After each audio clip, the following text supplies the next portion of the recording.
হচ্ছে এখানে আম মাখা। এই গানটা কর। তুই কি করতে আছিস? এটা হচ্ছে এই যে গায়েন লোভ দেয় পড়ে আছে। তো এখন সোনামা ভয়েস দেবে। সোনামা কি হচ্ছে এখানে? আম মাখা ছোট মানে মাছ। এখন ছোট্ট ছোট্ট পিস করা হচ্ছে আমগুলোকে, আর ছোট মানায় মাখছে, তাই ছোট মানের স্পেশাল আম মাখা। কিন্তু একটাই প্রশ্ন যে আমার মনের হাতের সুন্দর নীলগুলো কোথায় গেল? নখগুলো ফলস নখ ছিল, ফলস নখ ছিল। সবসময় মানুষের নখ একভাবে থাকে, ভাঙে না। আর এই যে অরিজিনাল আমারও, আর সরু নীলগুলো এত নিজেদেরটা একটু বেশি সুন্দর করে, নীলগুলো এত চওড়া হলো কি করে, ওটাই আমার সন্দেহ হচ্ছে। কাটা হয়ে গেছে, টকটক করে এটো করে খাচ্ছে, আমার ঘৃণা লাগছে কিন্তু গায়ে। এবারে একটু লেবু পাতাটা ভালো করে চটকে চটকে নেব, চটকে চটকে নিচ্ছি। ও এইভাবেই মনে হচ্ছে খেয়ে নি।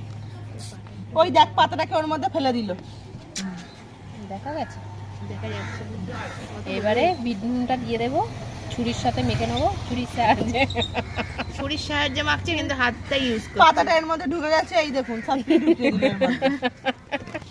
এবার দিয়ে দে, একটুখানি দিয়ে হেল্প কর। মানে টপ করে বলেছি কি অবস্থা। এ পাখি উঠে গেছে, এর মধ্যে চলে যাবে একটুখানি লঙ্কা গুঁড়ো, এর চিলি। মাখবো কি একটু, জিভ দিয়ে জল চলে এসছে। দেখিস পড়ে না যায় জিভের জলটার মধ্যে আবার। কোন আমগুলো স্পেশাল বুঝতে পারছি না, একটু খাওয়া কক করে দেখি, আগে একটু খাই। যা পেদো গন্ধ ছাড়ছে। তুই কি সব বলছিস এইসব? এই ভিডিওটা, এই ভয়েসটা তোরা এইসব বলছিস, ছোট শুনলেই তো উল্টো পাল্টা বলবে আমাকে। মানে কিছু না কিছু উল্টো পাল্টা বলতেই হবে তোদেরকে। দেখি কেমন হয়েছে গাইস, দেখি। নুনটা মাখাও, ওই দেখো নুন দিলাম একটু, যেটা নুন দিল, একটু খেতে দেবে না এরা। গাইস গাইস মাখা হয়ে গেছে।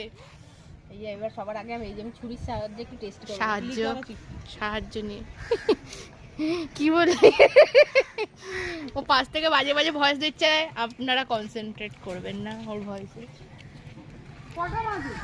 সবাই বোঝে কি সুয়াদি আবার বলছো মুখে, দেখুন গাইস সবাই বোঝে। গাইসটা কে? আমার দিদির খুব গভীর প্রশ্ন। ছুরিটা ঢুকিয়ে খাচ্ছে আমার দিদি আজ পর্যন্ত খুঁজে পাইনি কে গাইস।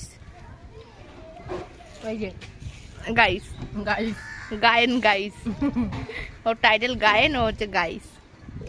আমি খাই, তোরা দেখ। আমার তো খেতে ইচ্ছা করছে না।